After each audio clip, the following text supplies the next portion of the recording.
Let's go. Let's go. You are about to experience the uncensored conversations, stimulating wit, and the thought-provoking wisdom. Bold, raw, and uncut.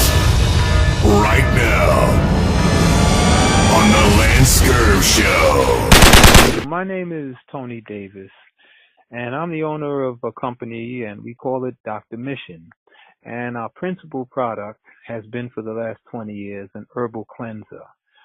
We call it DrMission's Herbal Cleanser. Our website is drmission.org for detailed information. But essentially what we have are bitter herbs that cleanse the body of toxins. We're cleansing the colon, the liver, and the blood. And essentially we want to break that cycle of accumulated toxins, which are the breeding ground for all disease. Our product is very alkaline. We want to negate the acidic property in blood, the pH, acidic pH, which again, that's where all disease can take root. And we want to keep everything alkaline. If we were to stick to our true dietary practice, which is a plant-based diet, we wouldn't have this issue. But even if we go plant-based, where we're living today with all the GMO and Monsanto and the whole 9 yards, everything we eat is toxic. So, one of the things that many people are not aware of is this cycle of toxicity that takes place that gives birth to all diseases that we suffer, in particular in the Black community with the amount of consumption of junk food. The thing that's going to break this cycle are bitter herbs. Vitamins, minerals, exercise is great, but to get rid of this accumulated toxin, it's not going to taste good. It's bitter, but that's the way we're designed. We must take bitters to rid these toxins from our bodies. You don't have to drink it all day long. It's not like you need to take 8 ounces. But DrMission, I recommend 2 to 4 ounces every day or every other day as needed to keep a regular elimination. After every meal, you want to eliminate. If you don't, it stores in almost 100-degree temperature and becomes rancid and gets into the blood and goes to every cell of the body. And that's why we're practically wrecks walking around. We can't fix everything, but we can fix this problem. You have all the brothers, Lance, his brother-in-law, Brother Keston, and many, many others doing a great work in many other aspects. But this is our work. In order to have any of this happen, I see Africa in the future as a great world superpower united from Cairo all the way down to the Cape. This is what I know is going to come in the future. I heard that many years ago. We can't do it sick. Even if we have money, we can't do it toxic. We're not going to accomplish anything toxic. We need to embrace the bitters. They don't taste good, but that's okay. We don't like going to our job. We don't like paying taxes, and we force ourselves to do all these things we don't like. Here's something you may not like the taste, but is going to do a tremendous amount of good for your health. We have to stop this cycle of accumulated waste toxifying the body. You're going to hopefully change your diet to a plant-based diet. Do research on that. There are plenty of people with loads of information to tell you how to eat. You want to eat more alkaline? I go with a plant-based diet. That's my goal is to eat completely raw food, but that's a personal thing. But we want to improve our diet. Those of us who don't, we want to exercise. We want to live more positive, think positive, talk to positive people. But we're going to start this thing with taking bitter herbs to cleanse these accumulated toxins from the body. You know what you're eating. You know what's bad, practically almost everything. And you know what you should be doing. People know. And sometimes this takes time. It's not going to happen overnight. You might not be able to change your dietary practices overnight. That may take some time, but you can start taking DrMission bitter herbs right away. Just grin and bear it a little. But you will see, you would be amazed at how much toxins people are carrying. Even people with flat stomachs are carrying 5-10 pounds of accumulated toxins, even with a 6-pack. Because if that was the case, if being muscular and cut was the case, then people who are muscular and cut would be living to 200 and 300 years, and athletes die just like at the same age rate as couch potatoes. Something's not right. Is what we consume and what accumulates and how we think. I mean, it's a lot of things involved with this, but our job we're going to help you cleanse these toxins with some bitter herbs. That's what our job is. We want to make this information commonplace. The black community is really sick with toxins, and I mean, everybody's against the black community. We know that the medical, the law, everybody in every single way. It's unconceivable. In fact, as bad as you say it is, Brother Lance, it's worse. It's worse. It is on every front too. On every, every law that's passed, every law has you in mind. Every law. It seems like it's not related. All this deadbeat dad, it's aimed at you. I knew that from when I saw it. 9/11. I mean, we'd be on the phone until the end of time, going everything. But speaking of, I saw this video when you guys were talking about what these the brother out in Louisiana, and Mississippi. That one really got to me. Yes. That one. Yes. That one, it stopped me. I was working out and I had to stop for a few. I said, I can't believe this. I can't. And the road out of those hospitals begins with getting the toxins out of our body. It does. We have. That's it. That's the problem. We consuming too much, and we're not eliminating enough. And we got a lot of work to do, but we can't do any of it sick. So my job is just myself, my son. We have our little company, and we're trying to do our part to help this happen. As I say, I would like to take my company and direct it toward a united Africa. This is another thing. All black people don't have to leave this country. You have a united Africa, and 5% of the black people go live in the United States of Africa, and the other 95% over here, not one cop would touch them. Not one. Why? Because you touch our people. What are you doing over there? You can't have cell phones if you don't trade with us, right? Right. So who got shot? Our people. And all of a sudden it'll stop. That's why they don't shoot Chinese and Indians. They have nuclear capabilities. That's the problem. We have no powerful root. And I know we can't do this sick. So my company, I really like to dedicate it toward that goal. I don't know the specifics of how that'll be done, but that's my intention, is to really direct it toward that, because I don't believe this is my country. And I was born in Flushing Hospital. And any country where I got to worry, is my son going to come home because of a cop? That's not my country. Might have been born here, but it's not mine. Every time the mailman comes, I dread. How's that my country? Why I dread the mailman? He's not bringing birthday cards. So I'm just saying these things. This is a little of how I feel about things. You brothers, you articulate it so well. That's why I got in touch with you. And I say, I got something that even Brother Keston would respect. And I know he's a Jamaican, and I know if you give a Jamaican bitters and he respects it, you did your job. So that's really what I wanted to say. I'm glad you're sharing that. My in-laws are in Orlando. My in-laws, really? My wife's family's in Orlando. I was there a couple of years ago. Yeah. Mm-hmm. No, the thing is that everything you're saying, and you touched on some really great points, and I want you to go deeper on that, man. You touched on some really great points. If only 5% of us lived over, those Africans, those stolen, even 1%, the stolen Africans who moved back there. Mm-hmm. Yeah. Mm-hmm. They wouldn't touch you here. You'd get the respect. All the things you see Indian and Chinese doing, you'd be doing the same thing here. Nobody would bother you anymore. Because who's going to, it's like, we're some mice.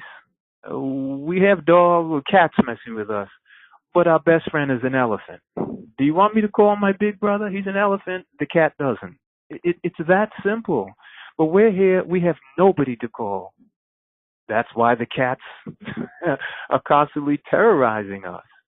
And we're trying to work along in a system that's not made for us. We're trying to work along in a system that we are the last to receive anything, if we receive anything at all.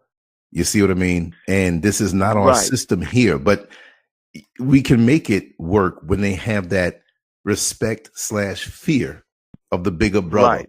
But they have gone to the bigger brother, and they're sucking the resources. They've taken control, and co-opted the so-called political leaders there who are selling out for their own personal gain.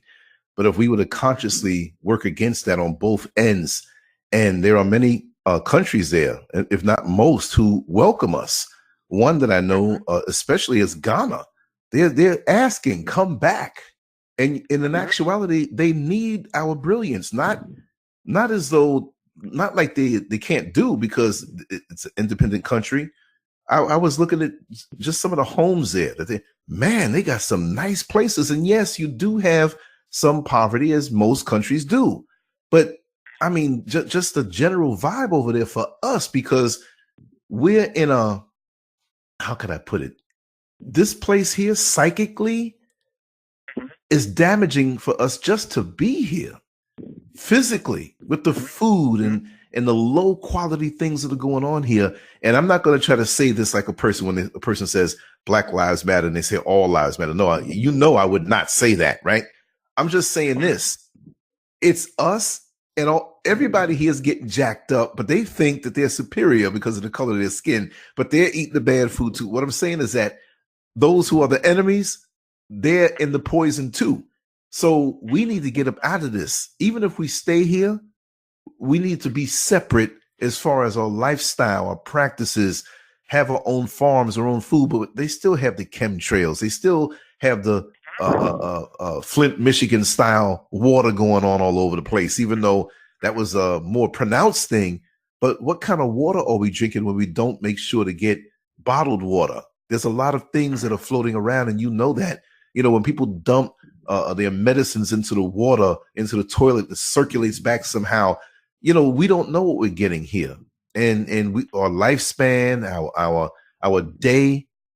I mean, when I went to Jamaica last year, I hate to say this. Look, no, I don't hate to say it. I'm just going to say it. Those who are white who listen to this show, you know how I talk too. And when I was there and didn't see so many white people, my health went up immediately. Immediately. I slept better. I felt better. There wasn't that. I think you went to normal when you didn't see them. I think you're sick when you see them. You went to normal. Yes, right. This is abnormal. This living condition that we're in.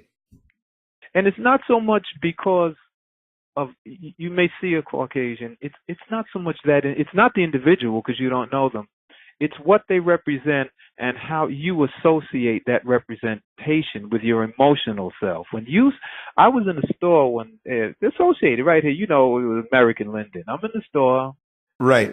Dominicans are running memories. Yeah, well, it's not that long ago. I'm in the store. Dominicans own it, Caribbeans, African Americans, might have been a Chinese guy in there from across the street. 3 white firemen walk in. As soon as they walk in, everybody's energy changes. Everybody's energy changes. Yeah, everybody. The Chinese, the Dominicans, everybody sort of comes in, and it's that nervous, and we don't even realize that. And I know that's damaging to our nervous system and our immune system, and because we associate him with terror. You're coming to take my car. You're coming to foreclose. You're coming to evict me from my house. You're coming to take my children. You're coming to take me to jail. You're going to shoot me. That's what we associate it with. I've never seen a cotton plantation. Never. I've never seen a sugarcane plantation. I mean, on TV. I've never picked cotton. But I sure get a whole lot of terror from that overseer they call the mailman. Every time so it's different kinds of. We're still in. I don't know why we think slavery ended. It's the kind of slavery where now the Underground Railroad leads back to the plantation, and we can't wait to get there. That's the difference. I prefer the other one where we want to run away from the plantation. This one we run. Oh, I'm not African. Oh, my job. Oh, and this one for education. Oh, that education. What education? It's indoctrination. The true educated people say what you and your brother-in-law are saying. Education is just consciousness. But this is indoctrination to love those who hate you and hate those who want to help you. Everything. This thing with this, what I notice, brother? Most of the time, when we get highly educated, we hear the phrase do for self, And it's like putting up holy water to a vampire. As soon as those educated boulets here do for self, they think the enemy's here. They don't want to hear that's for those niggas on the bottom, all that do for self talk. They're not part of the establishment. You got to get in the system to change the system. If you lie down with dogs, there's nothing you can put on to stop from getting fleas. Nothing. You can't get in the system and change it. It's like drinking whiskey and not getting drunk. They go together. You cannot. We have to. The scriptures tell us to separate ourselves. We have to do it, but we don't all have to go, because we did pay a lot to establish this country, and we do have a right to a big piece of this economic pie here, and we only got half of 1%. That's another factor. You know, a lot of time I hear this phrase, brother, I'm going to drop the bomb on you today. Me and a brother named Mario Jane. Here comes the bomb. It's not even DrMission. Here comes the atomic bomb. Here is the solution. You have you and your brother-in-law, brilliant orators, and there's many others. And you articulate the problems well, but I'm going to define it. The come together we speak of, because you know why we can't come together? Because of half of 1%. Half of 1% of you can't come together with nothing. Here's the bomb. Right. Turn away. We'll pick a specific day. I'm going to give you a hypothetical. We're going to pick the warm weather because you know how people are. July 1st, 2021. We're going to turn off at midnight all TVs, all radios, all computers. Nobody's going to work. Nobody's going to school. We're going to sit home and pray and call on our Creator and wait for Him to deliver us from evil. Well, who's going to pay the electric bill? The light of the Most High will shine. How are we going to stay warm? Again, you think the Most High doesn't have the power?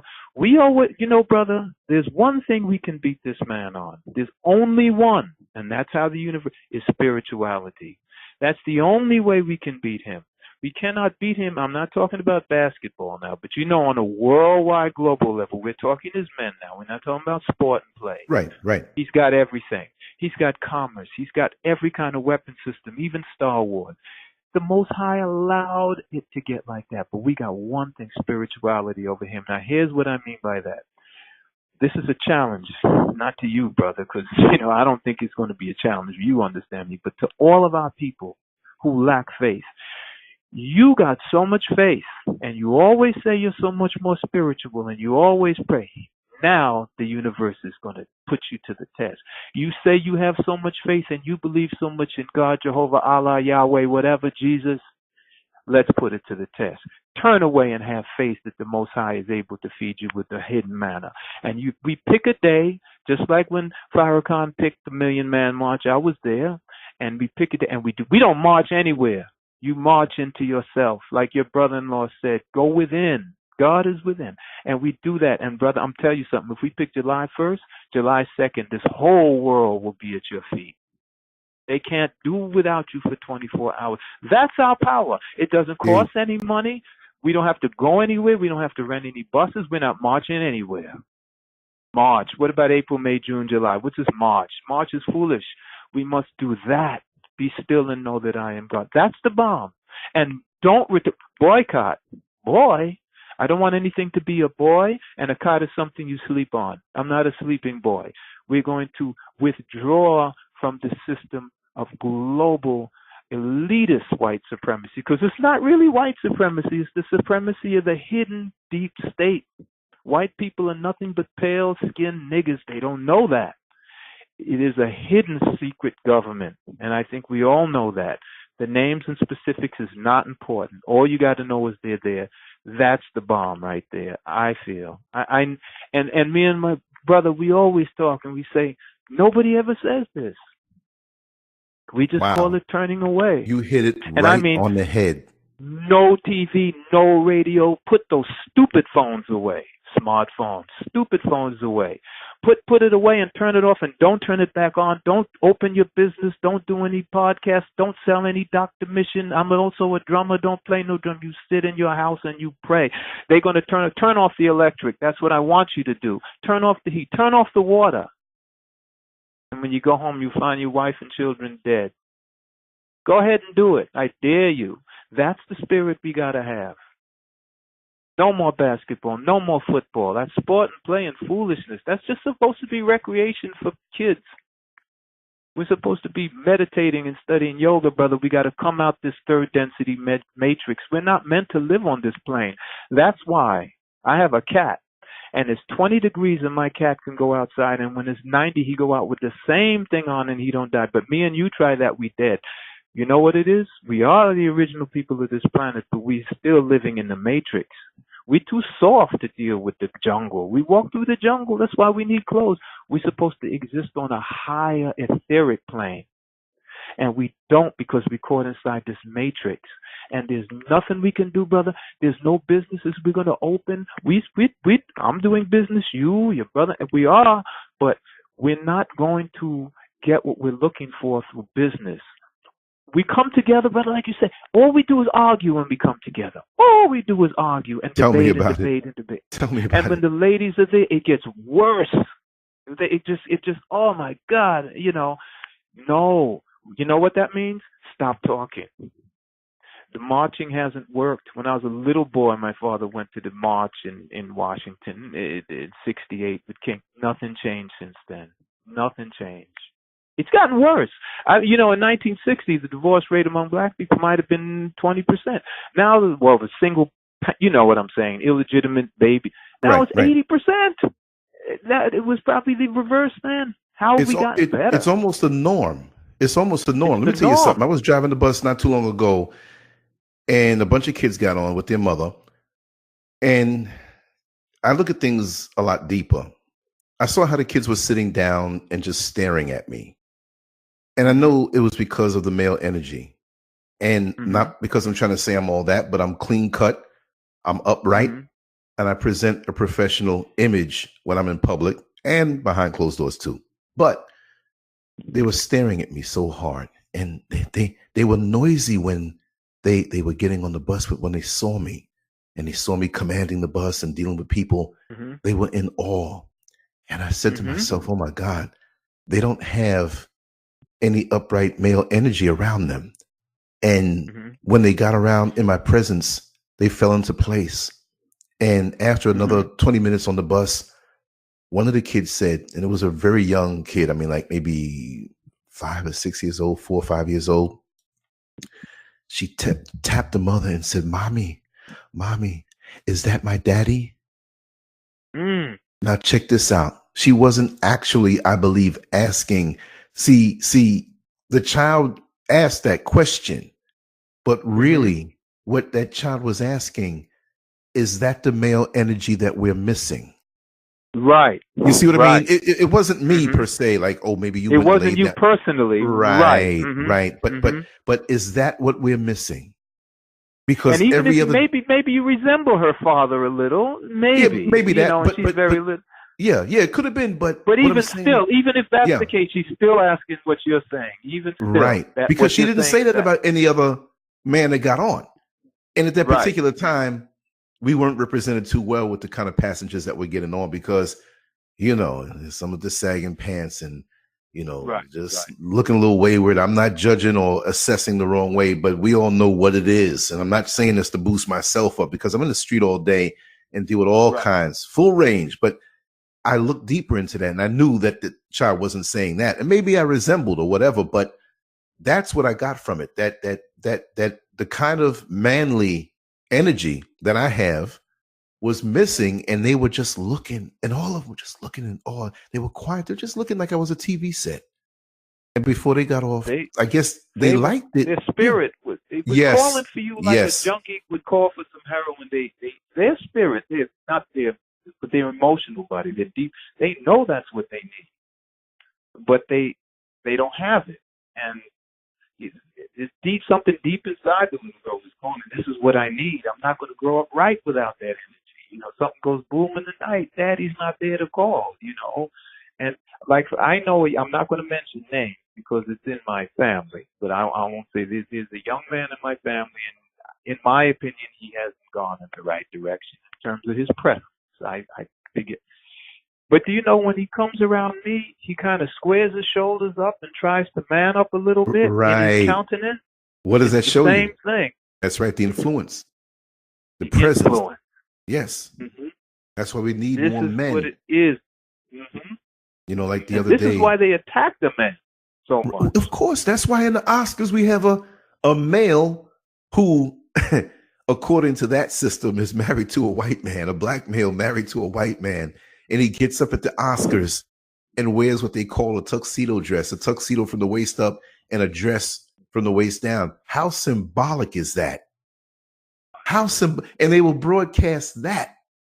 But somebody who was trying to engage and manifest the restoration of our black nation, they won't give any play to, because we are to be destroyed, and they're doing that. And what surprises me is that so many defend that buffoonery. And it's not just that one instance, it's across the board. And without the influence of strong black men, not a male, but a man, the characteristics and the morality, the principles that a man is supposed to have. Every male is not a man. No, and we got to stick him in front of brother Judge Joe Brown. We got to point him. Exactly. Yeah. I remember we had more of that in the community. We had more of that in the community, and even the ones who were shucking and jiving, they kept their shucking and jiving private or to the side, or they stopped it when so, well, we'll do this later on. But but it was never where it was so brazen. Now we're so degraded, and I know, and it hurts me, but many of us are lost and never coming back. So we've got to salvage who we can salvage and exude that energy, because we don't know who's taking notes. We don't know who's being affected by just seeing you.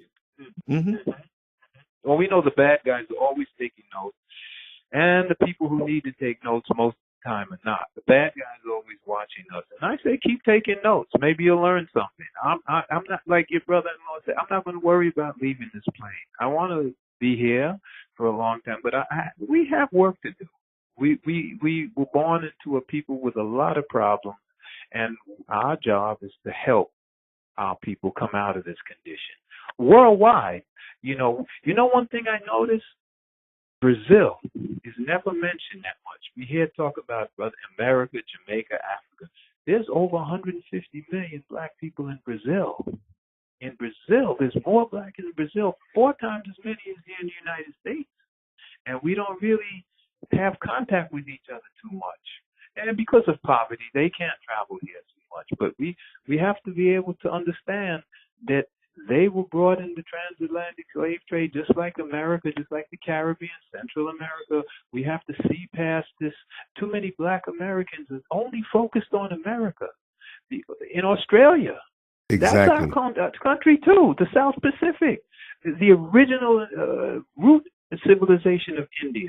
Yeah, we define ourselves by the way the enemy told us to define ourselves. Now, how can we win like that? Half the time we don't know our brother when we see him, and he doesn't know us. I'm a Dominican. I'm an American. You're so right. Okay, and your point is what?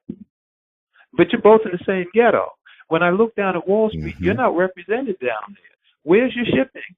Where's your commerce? Where are the trucks you make?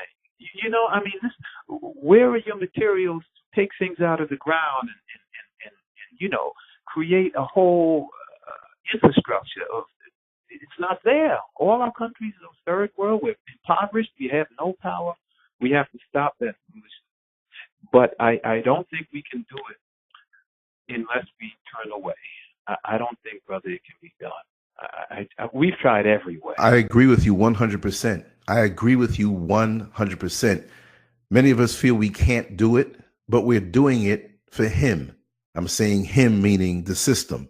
We're doing it for him. We're giving our all. Him. I'm not saying you or I, but I'm just speaking symbolically. We're giving our all, and then we're giving him credit for what we've done. So that mental prison that we're in, those shackles have got to be beat off and cut completely, not a partial thing. You see, and we've got to see ourselves as citizens of the planet, because we're the original people of the planet. I had somebody in the comment section going back and forth with me one time, and I don't usually go with the back and forth thing, but this guy was trying to be funny, and I had to straighten him out. So he kept saying, well, if he's speaking about white supremacy and the black man and all that stuff, and he was speaking about the color black. Well, how does this pertain to people who are brown? And look, I know that I am not jet black as far as looking at the color black. We know that that's a term that we use. Yes, we are the brown people, black people, but we're black, and it's the frequency of black. You see what I mean? So it is as light as I may be when in comparison to a darker I'm black. So let's not split hairs here. But this person was trying to be funny because I straightened him out because he was saying, well, as a Spanish person, how does this pertain to me? And I said, well, listen, first we have to figure out what race you are. You're telling me you're Spanish, but that's a language. We have black, we have white, we have Asian. You know what I mean? Yeah, if you're Spanish, then you come from Spain and you're European. Right. But but I could be a black man from Spain. So what he was trying to do was get away from any bit of African in him, which most who are from the Caribbean and speak Spanish have it in them, no matter how light they are. So he tried to deflect no matter a little how more. dark they may be. Right, or how dark. Exactly. My wife is from the Dominican Republic, and I understand the Dominican mindset. And I I'm not black, I'm Dominican. And throughout most of Latin America, and in all fairness, and this is what I thought about this one day. I said, I'm not going to start going on a tirade about Dominicans, because I said, let me tell you something about American black from right here. A Dominican will say, I'm not black, I'm Hispanic, I did it, and black Americans will be very offended. But then they'll get an education, black Americans, and you'll come to them with consciousness, and they'll tell you, oh, no. They have nothing to do with Africa. Right, so how? Not even like. But let me just make one more point and finish up that point. This is how I shut them down, because I went back and forth to box them in the corner. It was because I know people are looking, and I wanted to make that example so everybody else can learn from it. Not that I know so much, but this is what I told him. At the end of we went back and forth 10 times, and he didn't know I was squeezing him. And I told him, I said, well, at the end of the day, we all come from the black woman, the black African woman. We all of humanity, all human beings, aside from these humanoids that try to oppress us, come from the black woman. Okay. So no matter how much you try to avoid being a black or have black in you, right? It all comes from black. You see, so you're not getting away from it. Now, if you try to distance yourself from that, you're telling me you're not human, which many of them are not 100% human, and it's proven already. So now how are they going to deal with that, with the fact that we are 100% human and the oppressor is not? Yeah, exactly. So how are they going to explain it? If that came out, they must have known it for a while. So now how are you going to accept that? You see what I mean? You're not human. David Icke admits it himself. You're humanoid. David Icke admits it, and he's British, and he admits it. David Icke. Exactly. He came on and admits it. Exactly. That's why they hate you so much. And they cannot vibrate on the same level that you can vibrate on. That's why they're always mimicking, and they can never be original. They have to copy and steal. They can never be original. That's like the student that peeked over your shoulder during the test and got the answers and wants to get the credit for getting 100 on the test when you're the one who made it possible. You see, and then goes and tells the professor that you cheated and you get the F and he gets the F. That's bad. That's even more apropos. That's worse. Because that's what's going on. But that's what the history books, his history books, it makes it seem that way. So we don't see ourselves any other way than, slavery, slaves. We were enslaved. We're not slaves. You're the thieves and robbers of the planet more than what most people imagine. And they have the media putting them up as a person riding off into the sunset as the hero and the savior. And so when a white man comes around into a situation, we automatically put him as the person in charge, and he must know the answer, and he must know we're helpless without him. No, we're better off without him. And that system, and that mentality. It's that Willie Lynch 400 years. It's sort of in the DNA now, but the universe has a way. It's like a circuit breaker. I need you to come a little closer to the phone. Your sound went down. I don't know if you're on the speaker. Is that better? Is that better? Yes, a lot better. Yes. Okay. That's like, brothers like you and Keston are gonna be there to help correct that. But we're a tiny minority.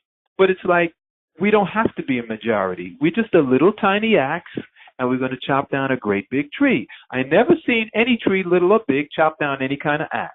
So what I say here, what I mean by that is, we may be a minority amongst our people, but we don't need to be a majority. We're seeds. You know, we grow. Our consciousness will take root and it'll grow with it. It's sometimes, brother, I know it seems like we're never going to do it. It's not going to happen because it's so difficult. And when the conscious community gets together, those debates start.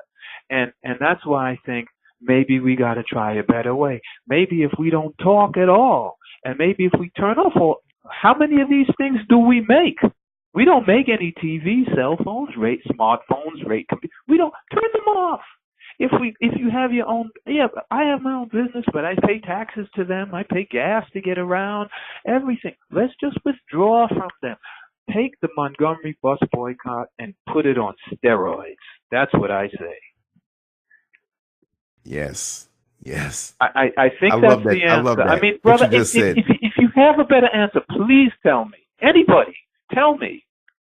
You know, now I'm not saying that's going to happen. I'm challenging the children of Israel. I'm challenging them with all the different to do it. I don't think they have the spirituality or the courage to do it. Prove me wrong. I'm double daring you to do it. You want to? I say July 1st because I know you can't stand cold weather, and if I say do it in December, what is the heat going to get double? So July. You know what, brother? Turn off the electric. That's what I want you to do. Turn it all off. They can't come in our house and arrest us all. That's what would work. I'm not saying that's what's going to happen, but I can't think of anything else that'll work. You said it. I was listening to you. It was, Keston said, anything we try. Oh, we were talking about the stock market. Poor Freddie used to tell me Poor Freddie. He used to tell me to invest in the Freddie's mud stock market. hole. Poor Freddie's mud hole, yeah. Oh, the tire shop. Freddie, yeah, the tire shop. Man, you brought back memories, man. As soon as you said Poor Freddie's, it's like it just, wow. Right. Black business, poor man. Freddie. Freddie, well, he passed, He had lost a lot of weight. Poor Freddie died about 10 years ago. Oh. He was 62. He had lost a lot of weight. But I went out to his house because he used to like Dr.Mission. So once he invited me to his house, he used to say, Right. Yo, man, he used to tell me stock market, invest. And he's right. But what your brother-in-law said, everything we try, let's say this thing will work. Okay, let's try it. They come up with some way to circumvent it. Everything we try, they circumvented. We had Black Wall Street. They bombed it 100 years ago. But if we turn away, they can't bomb that. But I don't think we can do it. I mean, no, I don't mean to say that. You know who's going to get it? I know what you mean. Those the boule. I don't want. Can I call names? Yes, I mean, man. You could say whatever you want. Tell them those characters. Who? Well, you don't. What was the first name you said? Al Sharpton, Reverend Al. Of course, he's the biggest one. Oh God. Him and others. Jesse Jackson, Al Sharpton, Messy Jesse, Al Sharpton. That's our answer. And as we're not. The beautiful thing is we're not asking for money. There's no money involved. What I'm trying to say. You can take that quote, render unto Caesar's what Caesar's and unto God. Now, somebody had a negative connotation about that, but I say it's the energy that we put behind this image that we have to give back to him. We're ready to kill each other and destroy ourselves for money. That's what we want to give back to him. Because as long as we need his dollar, we can't win. If we have to have a march in Washington and we have to pay to get there, we're already behind the 8 ball. We have to do something where he's not involved at all. And I can't think of anything else. I wanted to talk about DrMission, but that's what I really want to talk about more than anything else, because I don't think there's any other answer. And I think when their economy falls and things just start to crumble, they'll be forced to come to the table. But I don't think we should even respond to their call. We should wait for a divine intervention. And I do believe we'll see a sign if we were to show an act of contrition like that. But we've never done that. Never. Grandma prays so her grandson can get that degree and get that good job. There is no good job if you don't build your own. The only good job is to build the United States of Africa. And we're going to have all complexions in Africa. None of this nonsense of North Africa and Sub-Saharan and East.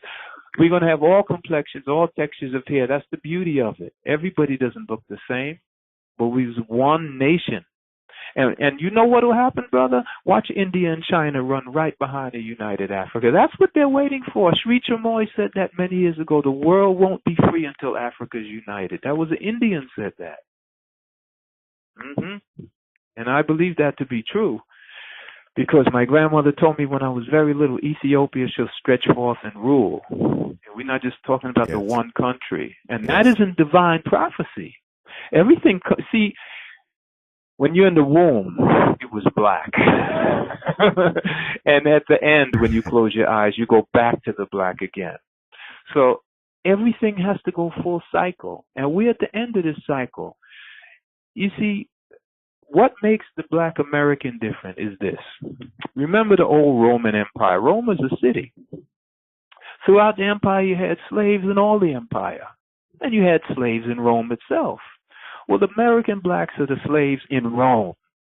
The Brazilians and the Caribbeans, those are the slaves in the conquered Roman Empire.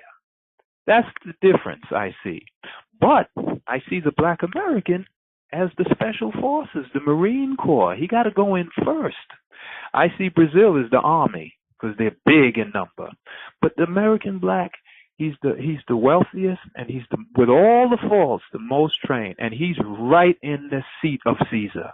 He must make the first move, and the brothers around the world will follow. I promise that will happen.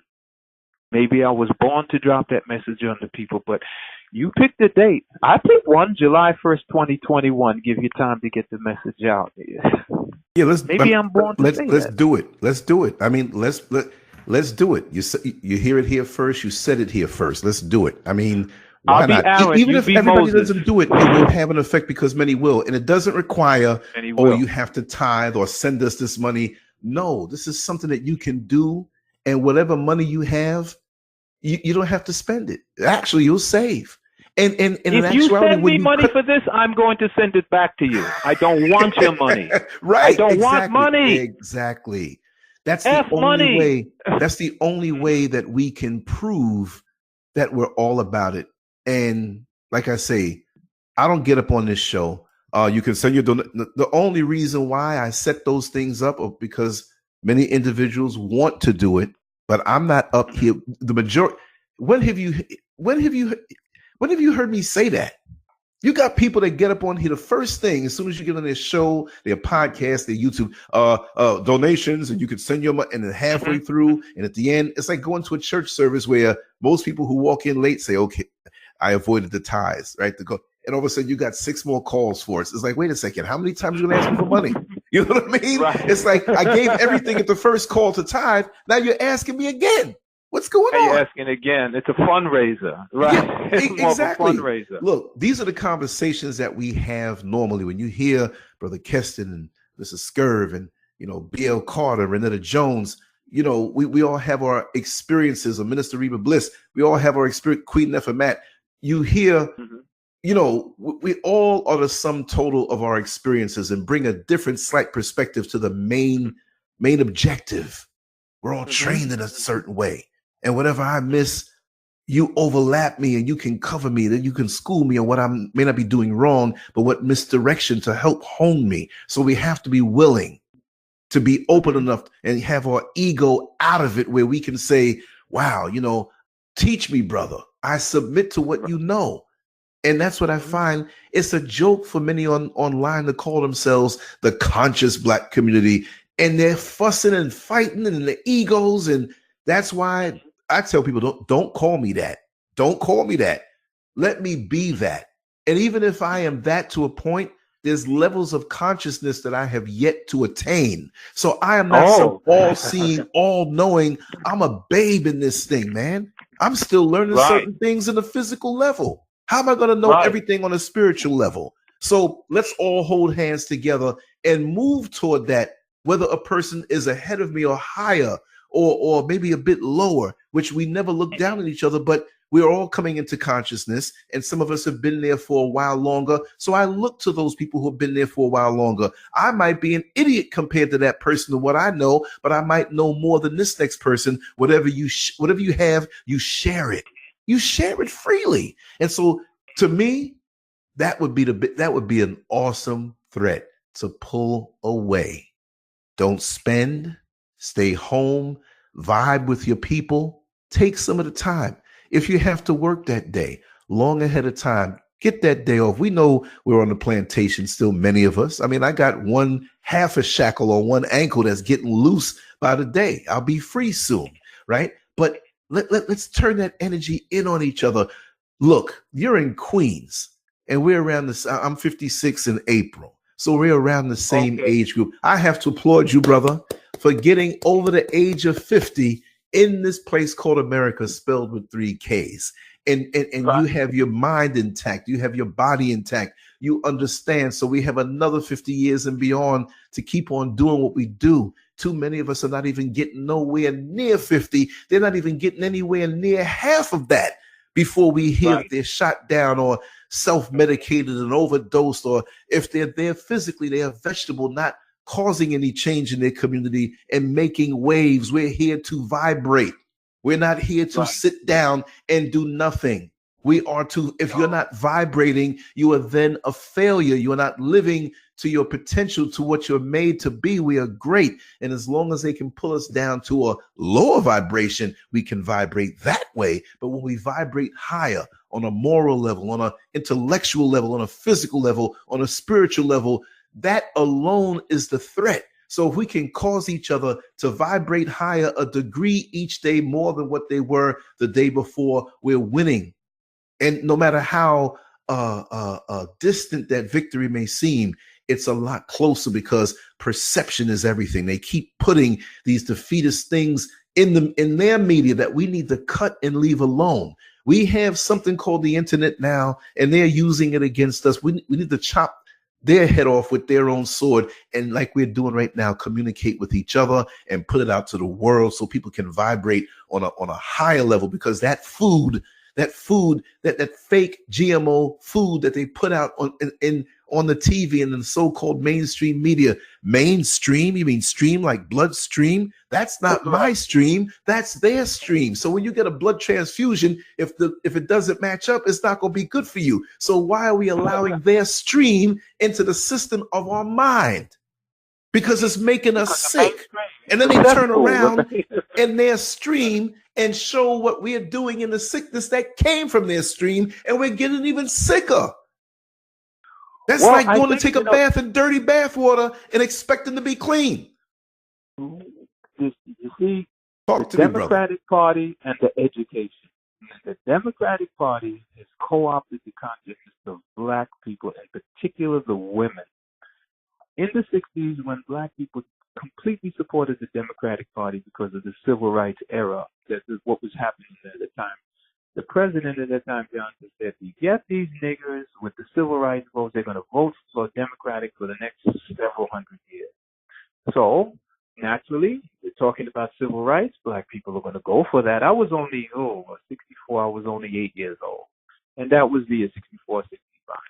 And so, Blacks support the Democratic Party all along. So now when we come up a little into the 90s, and the Democratic Party starts to support feminism, not women's rights, feminism and LGBT.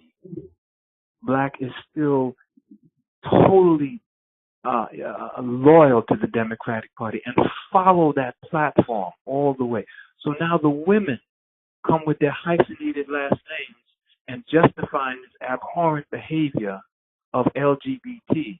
That you can never build a nation with LGBT and women who don't want to accept the fact that their man is a man and not their equal. He is a man. That's not a put down. They're better at being women. We're better at being men. Okay? that's closed. You know, exactly. And a case closed. And we must build a nation. No nation was ever built through women. Women are a support mechanism, a necessary one. But men must build a nation. Because when we face the adversary, we're going to face men. They say they want women empowerment. I say, well, that means that somebody's empowered now that you want to take it from. And you step to the CIA, to the Joint Chiefs of Staff, to the KGB, to the Army, that that's who you're going to deal with. That's who has the power in this world.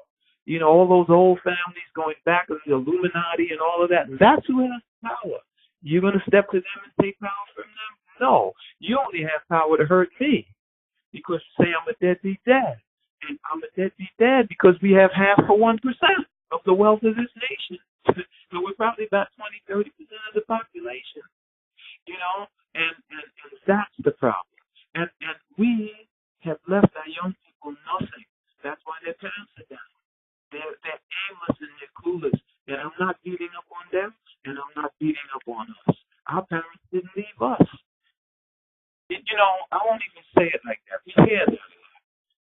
We did what we could, and our parents did what they could. And these young people are doing what they feel they can.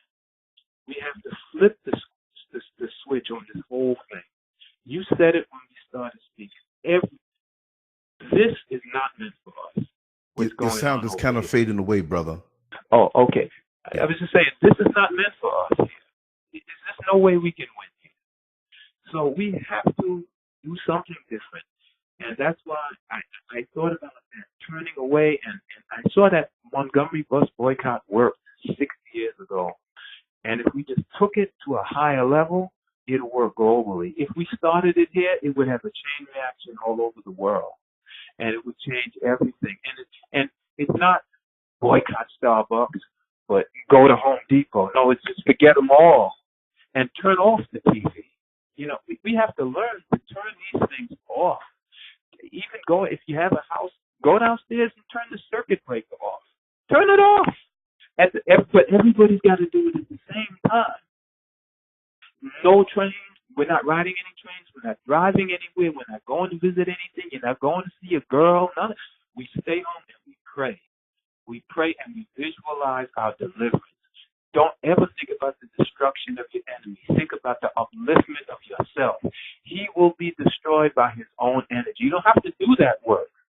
All you have to visualize is the upliftment of your people, and it'll happen. But you have to take some action. It's what it's like. I'm a musician. I've been a drummer all my life. And if I buy the best drum set I could buy, and I put it in my room, and I look at it every day, and I pray an hour every day to be a great drummer, but I never practice. Never practice. And some guy comes who practices 5 minutes a day, but he never prays. He'll be better than me because all I'm doing is praying, but I never sit behind the set and do the rudiments. But that's what we're doing. We're praying. But we're not practicing. I can hear you, brother, but the sound is still fading off the way you were in the beginning. Is this better? I'm moving around. Okay. Are you on a speakerphone? No, I'm on a cell phone. Okay. Well, no. I can hear you. It's just that it kind of degraded away. But in and out. Yeah. Maybe the area you're in. No, but I don't listen. If it's degraded the sound a little bit, I'll take that. You know what I mean? This food is so good. Listen, I'll take it if it's cold. You know what I mean? So no. The people who are listening will understand. You know what I mean? Because we rock with each other like that. Because sometimes I want to try to get some. I want to move around. Is that any better? Well, no, I can hear you, but it's just that everything was so perfectly clear earlier on, and that's what I tell people. Right. Like, no speakerphones or whatever, but that's just the way it is sometime. And who knows? We might be compromised with all of this truth that you're dropping. So, it's always going to happen. Yeah. Right. No problem, brother. Is that any better? No I'm moving around. Is it any better now? Because I'm moving around. Much better. Much better. But it wasn't like in the beginning, but much better. Right. But if it gets bad where I can't hear you, and don't get annoyed at that. I just don't want our family to miss any syllable of what you share because it is very powerful. Oh, okay. Yeah, I'm just really excited about the prospect of this global. Well, here it would be national. With turning away. I don't like the word boycott because that connotates temporary. I say it should be permanent. And people, that doesn't make sense. How will we eat? You see? That's the problem. You're worried about physical things. Do you think the Most High, the universe is intelligent? Do you think it's not aware that you need to eat? Everybody black has a Bible in the house, and it says, do you think look at the sparrows, the Most High cares about them. You think he doesn't care more about you? If you say that you won't eat or you won't have light because your oppressor doesn't give it to you, then you're saying what? You're saying your oppressor is your God, and you're negating the power of the true God. Because you're saying that that's the only way I can get food, sustenance, the only way I can get light. You're giving him power if that's in your heart. We have to turn away and prove ourselves to ourselves. We always say how spiritual we are. There is the time to put it to the test. I say we turn away from him and never look back. Never look back. And something will happen that I believe will be considered, what would be considered supernatural. Because there really is no supernatural. There's only natural occurrences that aren't understood. If it happens, it's natural. It might be on a higher frequency where you can't see it with your naked eye, but it's still happening. Yes.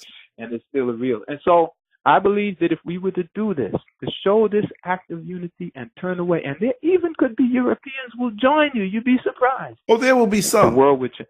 There'll be some. Yeah. There'll be some. But I'm not looking for it. I'm not looking for it, but there will be. You know what I mean? No, I'm not really considering that. But what I'm more and I know our people who are entrenched within the society and who have the house people.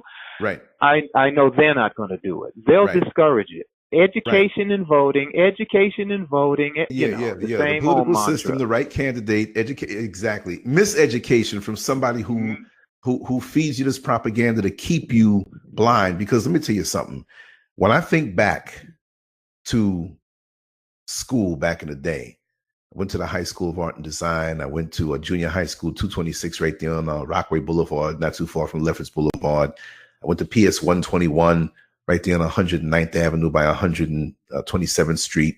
Oh, okay. I was there yesterday. Right. Yeah. When I think back on those days, I'm very angry.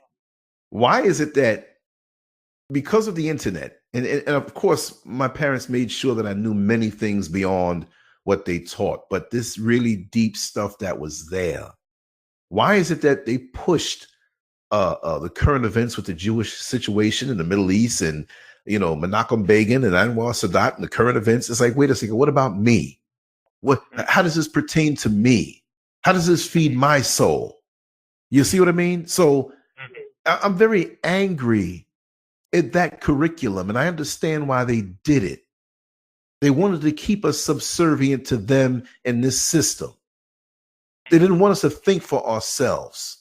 They didn't want us to be the movers and shakers and thinkers of the community. They were just training us to be trained puppies and trained monkeys to fit in to their system. And they steered us and encouraged us a certain way.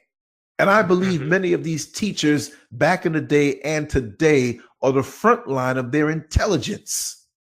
Oh, without a doubt. And I know they get the kids. Exactly.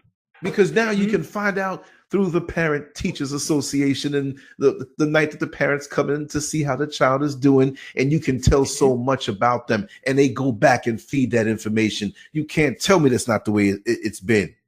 And they can tell the revolutionary children. Exactly. It's like the priest with confession. You bring it back to Rome. Bring the information you learned in confession to Rome. The information is pertinent to, maintaining our power. Israel, Rome, the Vatican, London, and New York. The big four power centers of Babylon, the world. Israel, Rome, the Vatican, London, banking, and New York, military might. Or, the new Rome we're in right now. Same thing, same Rome, same Roman Empire, same Caesar, same homosexuality and decadence. Dead on point. And the children of Israel still in captivity. And these Pharisees are some of our worst enemies. We know when we see the Roman soldier but when we see the Pharisee, we think it's a brother, but he's not. He's taken. I mean, I think you did a video on the Boule and these different organizations. I mean, we know what they're there for. They're there to be a buffer zone between us and the oppressor. And just like the Pharisees of old, they enjoy their position of privilege, and they're not going to do anything to jeopardize that. They're really the biggest cowards in the world. They are, because they know from whence they come, but still they make a decision. I don't care. I'm not going to do it. I'm not going to help. I have family members in that rank, and I've been in my business. I've paid my mortgage for 20 years and got my children through school and everything, and still nobody would think of investing in me. I got a millionaire relative, an investment banker. Same here, not an investment, but in entertainment. Yeah. No, they're right in there with it. They're high up. They're right with these. Yeah, I'm not going to say the name or whatever, but she knows who she is. I used to change her diapers, man. And she's right up there with anything Hollywood, anything entertainment. She is in position, right? You think I'd get a phone call because they can't talk to me because look what I talk about. And I wouldn't do anything to jeopardize her. You know what I mean? But the thing is, but they can't. Okay, this podcast, this YouTube stuff that I do, she can give me some hookups that will blow the mind. Anybody, any entertainer, she knows the most. And you think I get some kind of, even just, hey, I can't do this, but hi, I love you. No, stay away from this guy. Right. Not even I love you. Not even a once a year call. I know. This is deep, and this is what we face. But we have to understand that there are those Pharisees. They don't have the love of the people as their priorities. They love the things of the world, not the things of the Spirit. The things of the Spirit, within the things of the Spirit are contained things of the world. Within the things of the world is contained no spirit. You see, you can be spiritual and have the material things that are needed, but you cannot be a materialist and be spiritual. You just can't. If you're a materialist, you have to throw out spirituality. They just can't exist. But within spirituality, you have the proper material that's required to get through life. You see, this is the thing. When we say spiritual, I don't want to live in a tent, in the middle of the woods, but I want to live in a house, but I want to see green technology not polluting the world. I want to see a government that I feel I'm a part of, and look, he's not right because his system is polluting the world, the earth, the water, the air. He's destroying it. California, as we speak, brother, is cracking and falling apart. That's why all those sinkholes are coming from, and that fire is coming from the inside of the earth, and they don't want to tell you. And there's a caldera out in Yellowstone Park, and if that ever blew up, we'd be enveloped by a dust cloud. And there's a little island in the Atlantic Ocean on the other side near the Cape Verde Islands. And if that little island should slip into the ocean, we'll have a 500-foot tsunami hitting us. We're hanging by a thread. Speak on that a little more for those who, because in our circles, okay, long story short, I have an app, and I have on the app an area where it's connected to my discussion forum, melaninenvy.com. And on melaninenvy.com, I have an area there for Black news. And I have hundreds of newspapers and news platforms that pertain to the struggle of Africa worldwide and Black people worldwide that are RSS there. An RSS feed means really simple syndication. So instead of you having to click and find and go all over to find different sites that you like, they all come there in live time. When they upload it, it goes there. That being said, yesterday I was looking down the feed to share on different pages that I have, and all I saw was stuff about Drake, stuff about Nicki Minaj, stuff about Cardi B, stuff about 50 Cent. I'm like, wait a second, is this an entertainment page? This is supposed to be for serious news. And there are things that are going on right now that nobody knows about. But they're so concerned about these frivolous things that are put in front of us, but they're not concerned about these things that will affect us. And at the last minute, we are not prepared. I was trying to explain to a man who was 10 years older than me. I used to work here as a corrections officer, and this guy, I met him there. He was on the other side of the bars, right? I'm trying to explain to him what gentrification was, and he did not know. He grew up in an area that is heavily gentrified now, and he was trying to explain to me that the reason why That area close to downtown called the Paramore area was gentrified because of Disney and Universal Studios. Mm-hmm. I'm like, they may have a percentage interest in that, being that this is a tourist city, but it's much more than that. That was by design from back then. He's thinking because it's Disney's just something not in happening Harlem. now. Disney's not in Brooklyn, and it's happening in Brooklyn. Right. It's not so much out here in Queens, but Brooklyn and Harlem heavily. Oh, and I go to Bed-Stuy, it's like half white. Yeah, and all over, and you see the little yuppie shops popping up on Franklin Avenue and Washington Avenue, because I deliver my product out in Brooklyn a lot, and yeah, the gentrification. I mean, I don't know how he could not know that. I just know, what has he been living in a hole? Well, let me tell you something. Down here in Orlando, especially, and many other places, I'm not going to just knock the South, but many other places like this, a lot of the people have no clue. They're in their own little bubble. Yeah. If you could even imagine, I'm going to do a video driving through, and then later on I'm going to talk about what you see on that video, just driving through, like, okay, from downtown, you drive from downtown and you'll see how they're developing it. And it's a small downtown compared to New York City, but it's there. And then you drive on the other side of the highway, I-4, and there's a street called Division Street. And that street, many years ago, it was named that way because it divided the black neighborhood from the downtown area. And as soon as you cross over, now it's heavily gentrified, but there are some homes close by that resemble shacks, that are shacks. And they're so dilapidated. They're so run down. You would not believe it. And the people that are there, that they're gone. I mean, of course, yeah, they're impoverished and everything, but they don't see the progress that's going on around them. And they say, well, this is my neighborhood. I've been here and I'm going to be. No, you're not going to be there that much longer. The police, when they have something at the soccer stadium or the Amway Center, which is right there, or even at Camping World, which was called before the Florida Citrus Bowl, now they harass the black people like roaches coming out at a Thanksgiving dinner. Get out of here. You know what I mean? So right. Yeah. it's, but they don't see it. They're in a sinking ship and they're out there. It's sad, but it's all over. And you have some local activists who believe that they have a fight. That little area went from 20,000 residents when it was in its booming time back in the 60s to now a little below 3,000. Right. The houses, right. These people rented all their lives. They never purchased. They don't go to, even still. Now, I'm not a political guy, but I will go to, and because of certain citizen advocates that I know, and my camera and bringing it with me, they say, come on down, let's go to City Hall and see what they have planned for this neighborhood, because that way you know what the enemy's planning. Do you think anybody from that particular neighborhood is gone? I'm not even in that neighborhood, but it's a black concern, and I like to know what I'm talking about when I talk about it. So that's why I will go to these things, not because I'm sitting here trying to be a part of their destructive process, but I see that, look, and this is why they have these things 7:30 a.m., 8 a.m., because they know we're not going to get up to come. And I've seen nobody there. Nobody.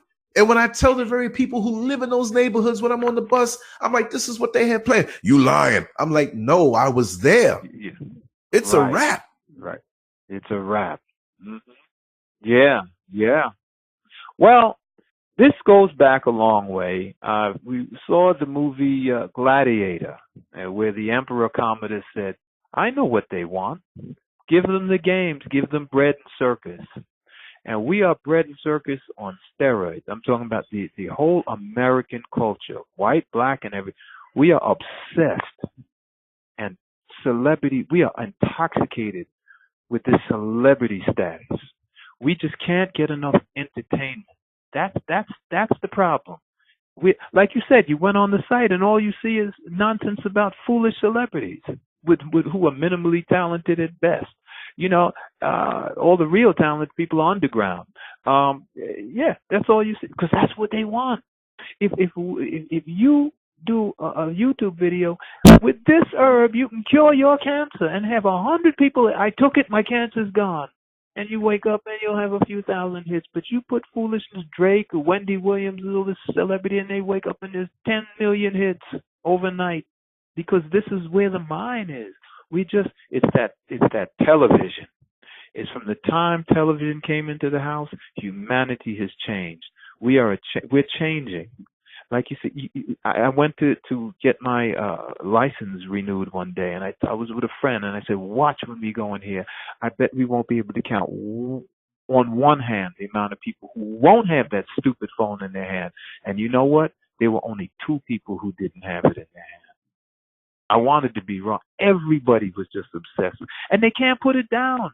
I tell my wife, if that phone rings again, I'm not taking you out. You got to leave that phone at home. I can't take it. It's just, and with communications about a lot of nothing and celebrity, this is where the people's minds are at, and this is why you can't get them to put their mind in a serious direction for too long. They can do it for a few minutes because it's just so much of this entertainment. We just want constant entertainment. My brother, let me interject really quick. And let me just say that the universe is pulling the righteous people together.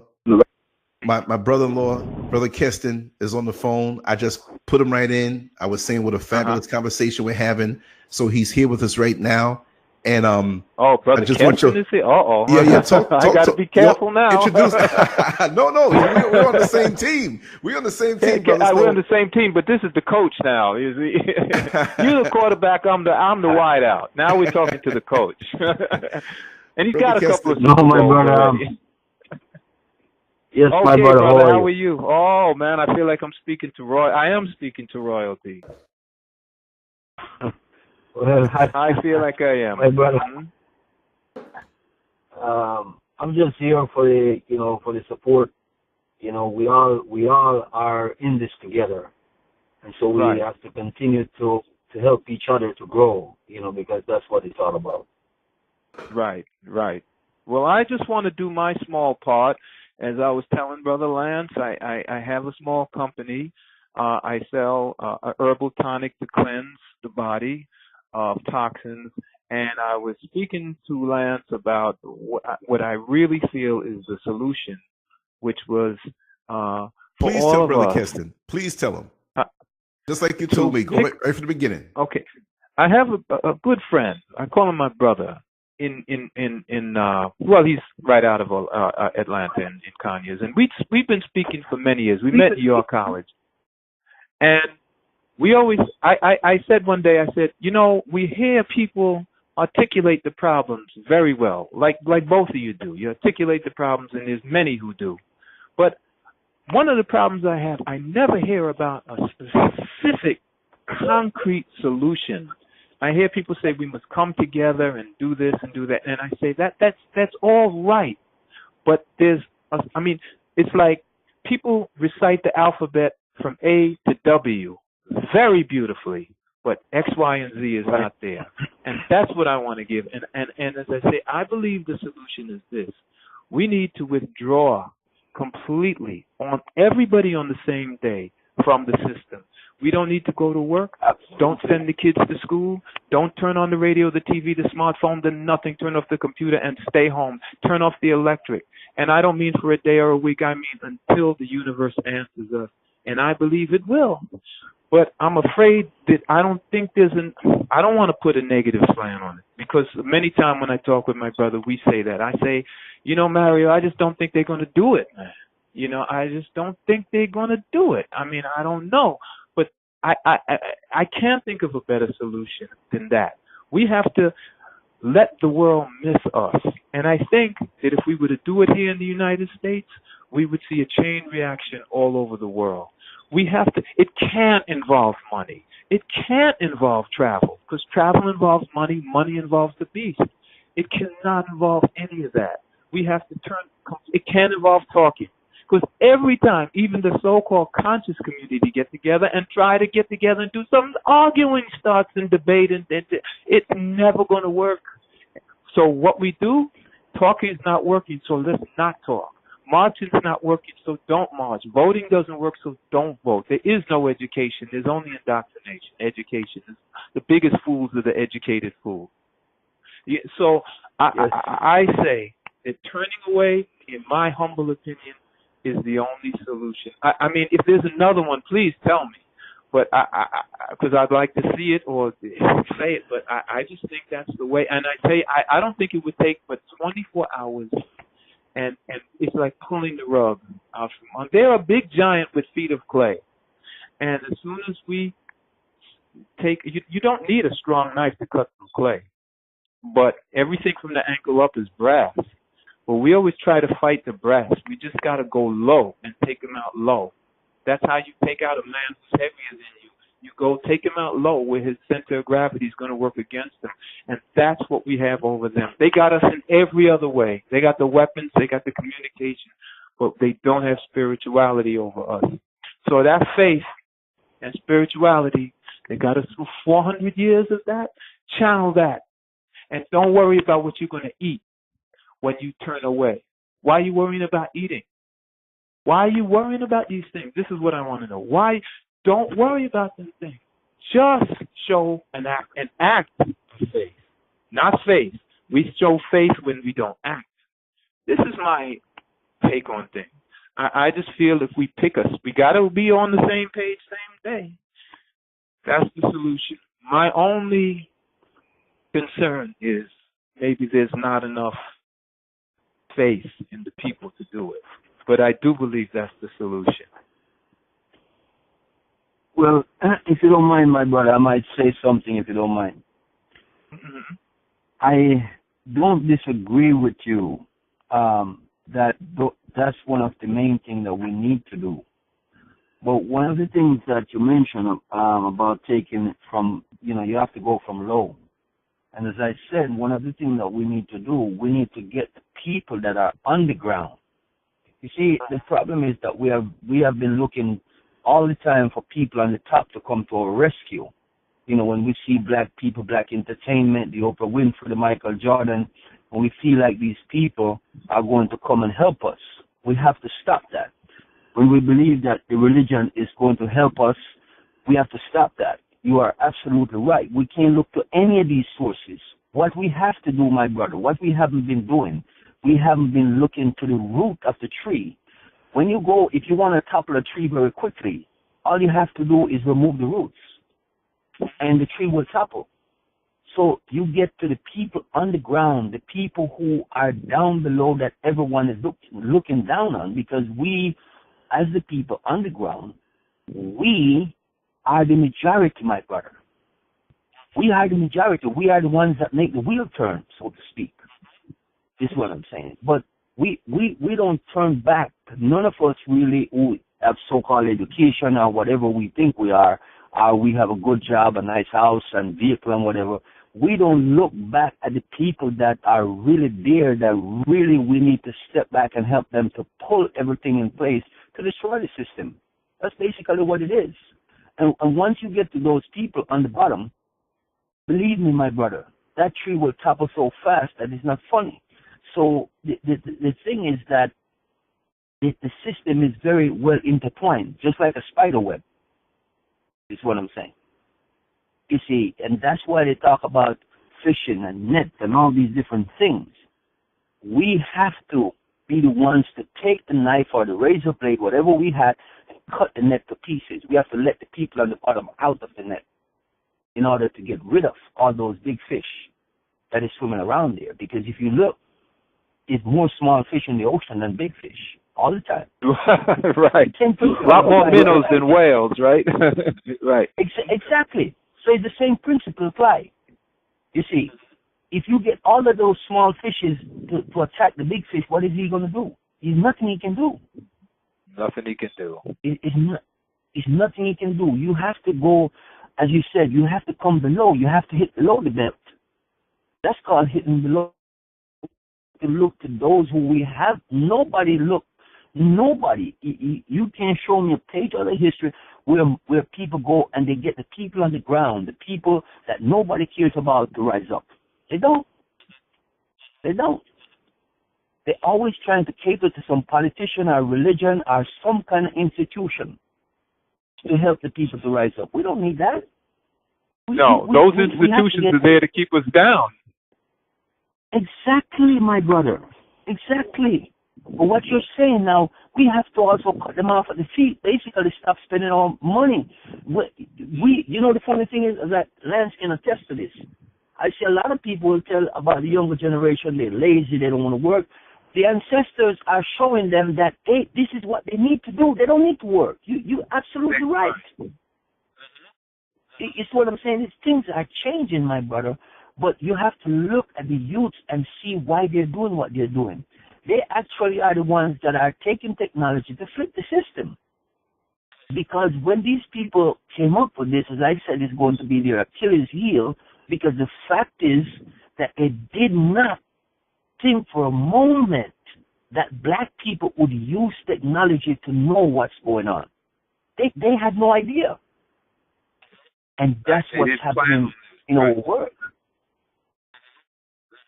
See? Yes. We could use the technology to get the message out now. This technology has increased the consciousness a lot, tremendously.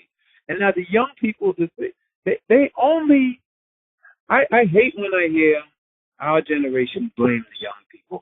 What do you want? They didn't come into this world and find the world that they created. They came into this world and find the world that you created. So if they're reflecting something you don't like, it's what you did, or maybe what you didn't do. But don't beat up on yourself. Absolutely. You see, they do want to work. They want to work at building their own nation. It's not natural to not want to work. They don't want to work and build another man's house who hates them. That's the problem. We have, you see, the behavior we talk about. And I always say, if you have a complicated question, which many of us do, go to nature and get a simple answer. I have a tank and I put 10 mice in the tank. I have another tank and I put 10 mice in that tank. In tank 1, I give food enough for 20 mice. So the 10 mice sit around with big stomachs, rubbing their stomachs, and everybody's falling asleep. Now in the other tank, I put enough food in there for 1 mouse and watch the behavior. That's what's going on. We only have food for 1 mouse. That's why we have what we call the hood and the insanity of it. We have 1% of the wealth of this nation. It's a simple thing. We cannot continue to let that equation be our reality. And I believe to change that, we have to withdraw all our energy from this Babylon system. This is my opinion. And I think we do it on a certain day, and we do it forever. And when I say forever, don't wait. Okay, we can't take it a week of it. What do you guys want? You want reparations? No, we don't want to hear from you. I don't want to hear from you. I heard from you for 6,000 years. I've been hearing from you. I don't need to hear anymore. And we will get an answer. We will not starve. We will not be cold. We will not be without light. That requires a tremendous act of spiritual faith, and we claim we got that. We always said we had that over them. So now it's time to show and prove. And if you want me to be the guy who goes out there, I'll be the one who says it, to the people. If you, but to me, it's a challenge. It's a challenge to them. I'm challenging you black people to do this. Because I don't think you got what it takes. The brothers like you do. But the average black man, you're not Keston, you're not Brother Lance, you're not Malcolm X. You are what many people call, I don't want to say it, a coon. I mean, you are because of the way you think. You think too much in the way your oppressor wants you to think. That's what makes you a coon. You're in this matrix and you love it. That's what makes you a fool. And now, this is just because you can change that. We have the power to change the way we think. And you know something, brother? Everybody knows right from wrong. Everybody does. Absolutely. You take that LGBT guy up to the 100-something floor and throw him off a building. I bet you, no, I'm okay. Oh, you're okay now. Because you know what I did? You know that's wrong. The homosexual knows he's wrong. The thief knows he's wrong. All these people sitting in, I don't care how much reptilian blood they have. They're still wrong and they know it. All these characters sitting in these halls of power. They're demons and they know it. And they still are going to be judged for that. But that's not our problem. That's not our problem. They're going to be judged mostly for what they've done to us. But all we got to do is concern ourselves with us. We think too much of them. We have to stop thinking about them. And, brother, see, here's the thing. All these things I'm saying, we can't fix that. We have to let somebody come and help us. But in order for that to happen, we have to show an act of faith. We're too messed up. We can't do it by ourselves. There's a lot we can, it's like you want that new bike, and that Pop says, okay, son, you want that bike. You don't have to save for it. It's $100. Okay. Now you say he gets 50, I'll give him another 50, but I'm not going to tell him that. I'm going to make him think he needs to save the whole 100. Well, I think it's something like that. I don't think we need the whole 100. I think we need to show the 50, but we're not showing anything. All we're doing is running in the opposite direction of the way we should. And people like us are here to help. But I just want to articulate a concrete solution, a time, a place, a date, when everybody can act on the same page who's conscious enough to do it. And I think we need, I remember the Million Man March Minister Farrakhan took. I don't remember how much time before I went. It was in October 95. I think I heard about it for at least a year before it happened. And, so I think we do need time to get the message out. But, just in my opinion, I respect you brothers a lot. I've only been listening to you guys for a week, not even 2 weeks. And I called, and, I just feel that this is what we need to do. And I don't mind saying it. If you want me to say it and speak to people, I'll do it. And I challenge anybody to tell me one better.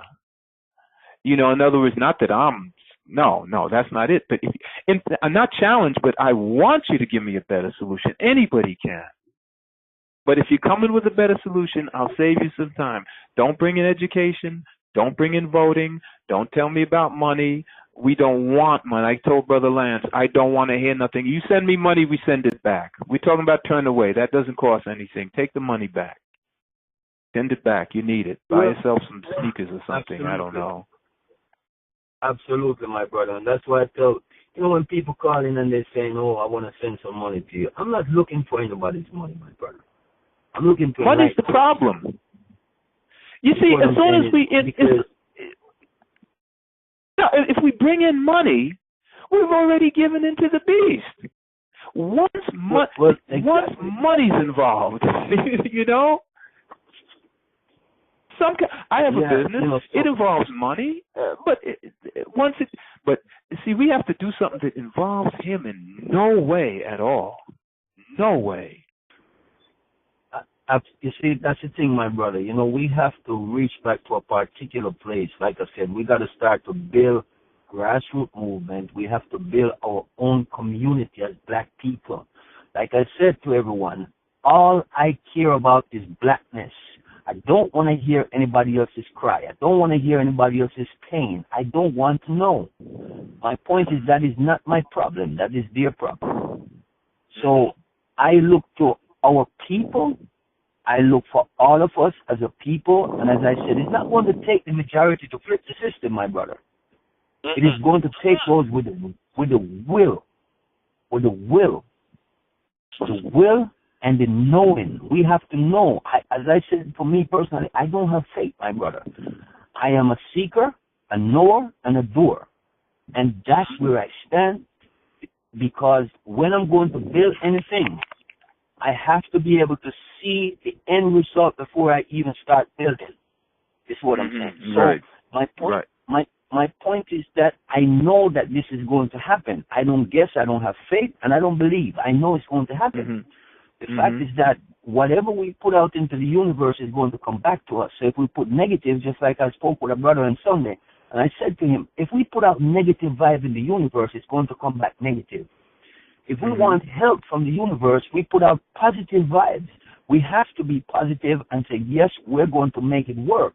If we put it out there and say, well, I don't know if our people... No, you must know that your people are coming together because they're there. They're there. They're just waiting for ones who have the will to say the word and give the word and give them the direction, and everything else will fall into place.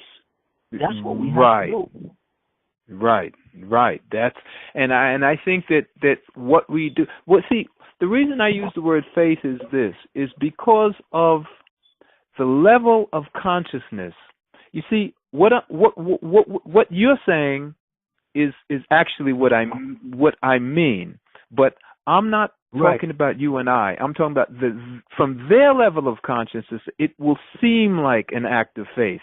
We know that if this happens, but they don't know. So they need that crutch of that word faith. But they know that there's air and earth and light, and they believe a creator created it. But when it comes to that same power manifesting in their life, that's where their belief lacks. Well, remember it says, if you have faith like a mustard seed, you could move a mountain. You know, but really, it's not really faith, because we're getting a translation that's not necessarily not word for word from scriptures, and much is left out. I know, but from their vantage point, it's miraculous. I don't want to seem like I'm saying like we're elite, because people take things and run with it. But from our level of consciousness, maybe we're in first grade, they're in kindergarten. You know what I'm saying? It's not faith. But from their level, how do you know that's going to, I say turn away. Don't worry about how do you know we're going to have electric if we do that? See, they start the fear, false evidence appearing real. Oh, no, I can't go to the store. Don't go to the store and buy food. How can I eat? You see right away, doubt, as you say, the doubt. The doubt, our biggest enemy is fear. And that's why I use the word faith. Yeah.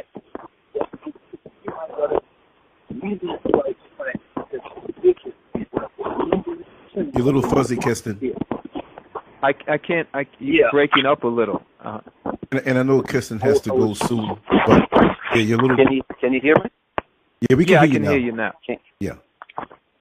Yeah, I was saying that religion is the number one thing that they use to teach fear. And, that's the thing that we got to get our people out of that religious atmosphere, because that is one of the things that is really, really destroying them.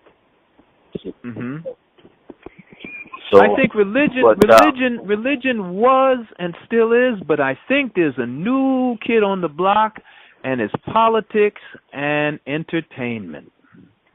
I see that as just as harmful as religion today. That's the new religion, brother. Wendy Williams and this foolishness that I don't know if I can say names, but you know what? As a reality TV, please say names. Say the names. Way Way more. Brother, I don't watch much TV. The last time the TV was on was the Super Bowl, and I fell asleep on that. My TVs collect dust, and the only time I use them is to plug in something from the internet and watch it there. The only thing my wife might watch is a cooking show or how they build a how-to type of thing. But other than that, I don't get it that way. There's nothing on. Everything's on. I'm an information junkie. Exactly. That's how I discovered you, because I'm not on TV. But I would work any kind of any way I can be of service. I'd be, I'll do it humbly. I really always want to sit at the back of the line. I'm really kind of reserved by nature, what they used to call shy, but I just you brothers are very talented at articulation. I don't know how well I'm doing, but I'm just trying to say what needs to be said. I don't have the practice that you do. Most of my energy is put into the drums. This is what my life's goal has been, to be the greatest drummer percussionist. But we wear more than one hat, and we're here to do more than one thing. How can I play in a strange land? Really. But just to say one thing, brother, I'm going to have to go, but let me say one thing before I go. My brother, you're doing wonderful. You keep up the good work. We need brothers like you. So don't worry. I hope to meet you one day and give you a bottle of my DrMission. You will, my brother. Very soon, my brother. I would love to meet you, my brother. He's in New York, Keston. He's in New York, in my old neighborhood. We'll go to New York, my brother. Yeah.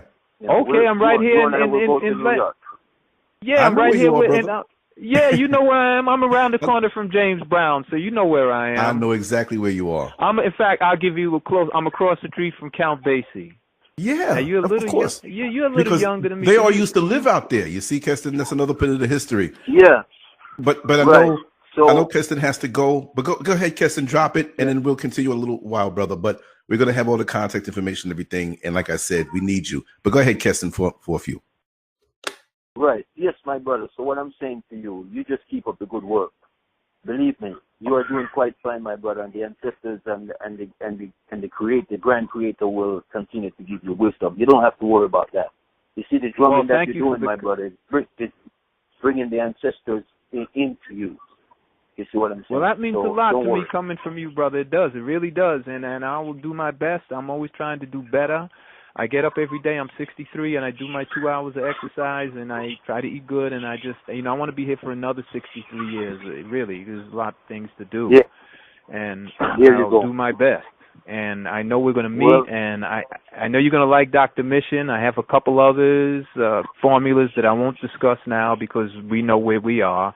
But right. and we're helping disease, but this is we'll speak on that. But thank you, and I'm glad I found you and discovered you, and I think we're going to do great things.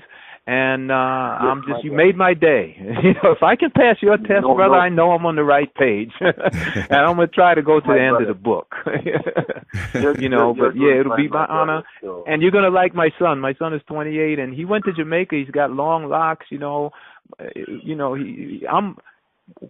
half Trini, half Yankee, and his mother's Dominican. So he went to Jamaica. He got a girlfriend. He locks along. He went down. He loves it. The country, and he dealt with some of the brothers in the Maroon country. So he will like you very much. I told him about you. And he's trying to find his way. It's been difficult, but how it is.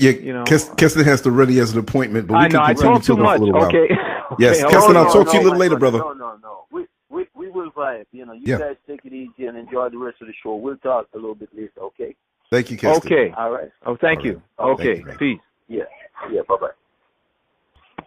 This conversation was meant to be, and I'm going to say it. I'm going to wrap it down another 5 minutes because I got to head out of here in a little while. But brother, we have got to continue this. I did not know when and like I said, it wasn't by chance, but you actually called the talk show number, which is the 888 number, and it's only live when we're having a show. Right. My cell number is there, and I'll give it to you and everything, but I don't always pick up because people will watch old shows and think it's live and call in with a point like, hey, man, I want to add to the conversation, but that conversation might have been something from 2 years ago. You know what I mean? Right. So every now and then I said, wait a second, let me just pick this up. I had just woke up actually, and I said, let me pick this up. And we were on the phone for a little while, and I'll cut that part out with any private stuff. But where you started with the products and stuff, we'll roll it from there. And like I said, I receive, and I just want to say this, not just, I have been sleep deprived for several years now, and I'm realizing that, and it's getting to the point where I'm eating good, plant-based, vegan, if you want to call it that, for the longest time, quiet home, don't do any substances, medications, drugs, this, that, whatever. But sometimes I wake up after 8 or 9 hours of sleep and I'm dog tired. That's not good. Yeah. That's not good. And I'm realizing that more so now. So even I have to be more efficient with how I utilize my time because it'll wear me down. And Brother Keston, he knows it more than anything else. He says, listen, Lance, you've got to get your rest. You've got to start doing more exercise. Yes. You're sitting behind the computer. You're sitting on the bus 10, 11 hours a day. I've got to pull back and do that. So I won't be able to answer every single call or talk to everybody for 3 and 4 hours. Because you see and I'm not complaining. I love my brothers and sisters, but I have to say this because I don't think anybody wants to hear that I passed away or had some sickness brought on by that. I discovered another brother, Reverend Darby. And when I discovered, I heard he passed away, and he was, he's on his videos are still there, but he's gone, and he had lost some weight, but he's gone. So and it's just like you have to take time for you. The long haul. I have to be here for the long haul. I can't allow. You need a staff for what you're doing. You need a staff. Let me tell you something. That's the problem. You're so right. Because I juggle so. And I'm not saying this because I think I'm so great. I'm just saying that it must be told now because I'm burning the candle at both ends. So I'm going to still do just as much, if not more, but I have to be more organized. I have to be more organized because I'm the one feeling it. And the videos will be there, but the movement will go on. I'm just saying that I want to be here for the long haul to be able to, do what needs to be done to help out and do my part. Yeah, but you're only 55. You have a whole lot more to go before it's time to sleep. So, exactly. You just got to take care of yourself. The rest is just as important as diet and exercise. Right. And you're trying to you don't have a staff, so you just have to, I understand. I understand it can be overwhelming, and there's only 24 hours in a day. That's the problem, but you're only one man, and, everything will come together as it should in time. And that's not a lot of time from now. It's not going to be that much more. I think we're coming up on the hour relatively fast. You see how things are accelerating and speeding up. I mean, I can't believe we're almost in March, and I'm not even used to December yet. I'm not even used to writing 2019. Yeah. You see what I mean? I still write 18 a lot. Yeah. Let me tell you something really crazy, how the mind works. I was filling out a document or something I was filling out. And wouldn't you believe, I've been down here in Orlando, Florida since February of 2001. And I was filling out my address. And I began to fill out my address from New York. Wow. And that was, the last was 18 years ago. And I didn't catch myself. I filled it out. And when I got to the zip code, I said, something looks funny. And I said, oh my God. So even though time moves on, our connection to our path is still there. It's still there. You see? Yeah. You see, we're too locked into this linear reality. The matrix is linear. When you come out the matrix, it becomes quantum. In other words, we are slaves of time. Time can be our servant, or it can be our slave master. That's the real slave master. But it's the measurement of time that's the illusion. There is no time. It's just to me proximity. It's just the energy. We dictate time. We don't dictate this man-made tick tock tock tock, but we dictate time because we accelerate when need be, and we slow down when need be. On other levels of existence, there is no time. So we have to disengage from that as much as we can, because at this point, at our ages, you wouldn't be running and watching what you eat if you believe this oppresses value of time, that at this particular age, you must be doing this. In this particular age, you must be doing that. I am a forever person. I don't even think, well, the time we know on this level we will transition, but I know there's something beyond that. So I don't even think at this point of transition like the humanoids do who won't make it. Right. That's why they fear our speaking of the ancestors and their ancestors. Because for them, to me, I believe they're not. This is it for them. This is why they're grabbing up and hogging up as much as they can, because they know that there is a death for them. Right. That's just my opinion. Yeah, there is.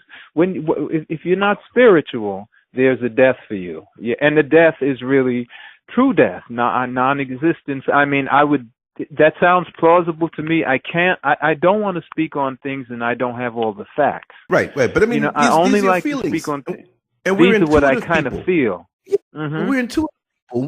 We go by feel. That's why you're a musician and I'm also an artist, and we can wing it, and you can feel my vibes by the way we talk, and that's why you called. We operate on that level, but see, we're like in this system. I'm not saying we are that, but we're like that 12-year-old boy who's trying to fit into a suit that he had when he was 7 years old. You see what I mean? Yeah. Not going to happen, Captain. It's very hard. It's very difficult to operate on that European psychic level, because now we got to dumb down while he feels superior with his lack of ability. Ain't that something? Well, I always like it. It's funny. It's like, let's say we have a land run by dogs, and a cat decides to move into that land, and he's not satisfied with the things the way they are. He's pushing for litter boxes. Well, dogs think, We don't use litter boxes. We go for a walk. So all the cat needs is a litter box, and nobody's voting for litter boxes because guess what? You're not in the land of cats. Dogs don't use litter boxes. They go for walks. You want a litter box because you're a cat. None of them want it. We want freedom. We want justice. They don't want to give that to us because then they're not going to be in the heaven that they're in. And another thing, if I heard Tommy Sotomayor speaking to a white separatist, and he said he feels he has nothing against anyone else. He wants his own nation where they can have their culture and everything. And I said to myself, do you know, to this white, that's the last thing you want? You wouldn't know what to do if there weren't those other people there that you can pounce on. You guys would start killing each other. And if you don't believe me, look at your history in the time you call medieval. All you guys did, you guys had 100 years war. 100 years, a 30 years war, 60 years war. All you did is kill each other. You dropped atomic bombs on people. You took people's land away. You took people away from their land. And you got the nerve to call somebody a thug? You're polluting the earth as we speak right now. And you talk about thug. The real thugs stand up. What are you talking about, thug? Yeah, this is what they've done. I mean, this is just, it's in the history book.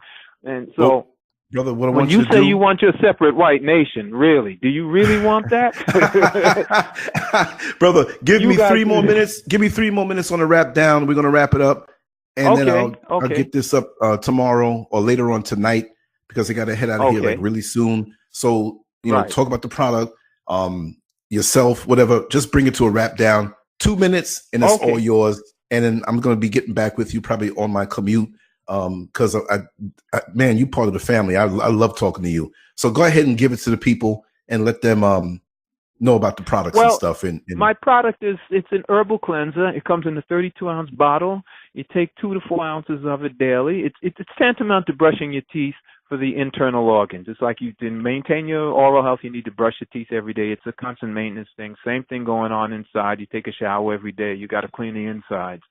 Bitter herbs is the thing that does that. You can come to my website, DrMission.org.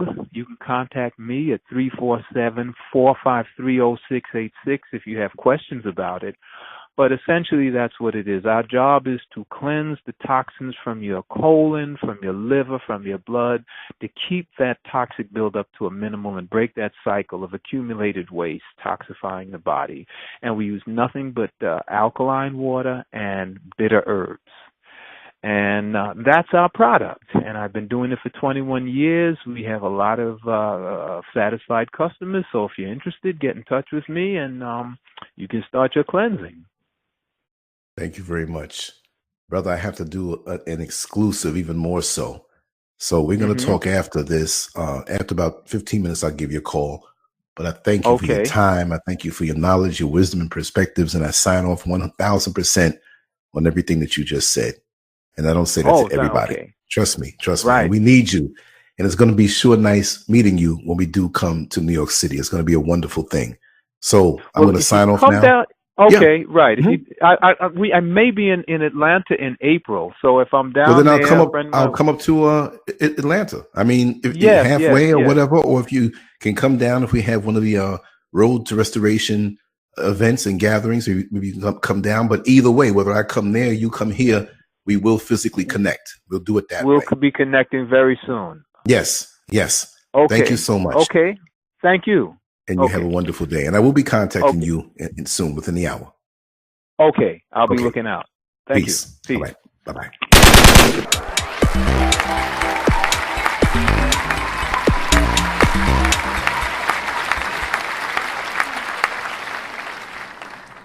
Make sure to check out the boldest blog at landscurv.com and follow Scurv on Twitter, Facebook, and YouTube under Lance Scurv.